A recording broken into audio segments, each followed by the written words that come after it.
এই যে স্ক্রিনের মধ্যে যে লোকটারা দেখতেছেন, এই লোকটা হইতেছে আমাদের জামালপুরের সন্তান, ইসলামপুর উপজেলার।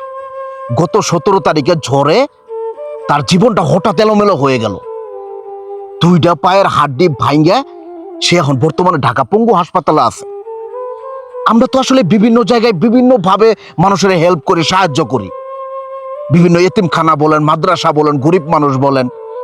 আসলে আমি মনে করি কি জানেন, ওইসব জায়গা থেকে বেশি ইম্পর্টেন্ট হইতেছে এই লোকটারা সাহায্য করা, যার কিনা বর্তমানে টাকার অভাবে বন্ধ। তো আমি মনে করি আমরা জামালপুর বাসী যারা আছি বা বিভিন্ন দেশ বিদেশে যে মানুষগুলো আপনারা দেখতেছেন, বিশেষ করে প্রবাসী ভাইরা, এই ভিডিওটা একটু বেশি বেশি সবাই শেয়ার করবেন। ওইটার সাথে এই যে স্ক্রিনের মধ্যে যে বিকাশ নাম্বারটা দেখতেছেন, এই নাম্বারে যে যার জায়গা থেকে যতটুকু সামর্থ্য হয় আপনারা একটু টাকা পাঠিয়ে দিবেন। বিশেষ করে ভিডিওটা যারা টাকা না পাঠাইতে পারবেন অবশ্যই শেয়ার করে দিবেন।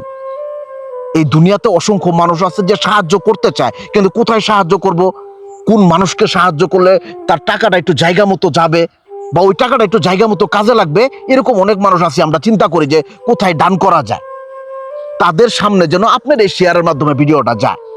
এর জন্য ভিডিওটা বেশি বেশি শেয়ার করবেন, আর ওদের সাথে আপনার জায়গা থেকে আপনার যতটুকু সামর্থ্য হয় সাহায্য করবেন। সবাই ভালো থাকবেন, সুস্থ থাকবেন। আসসালামু আলাইকুম।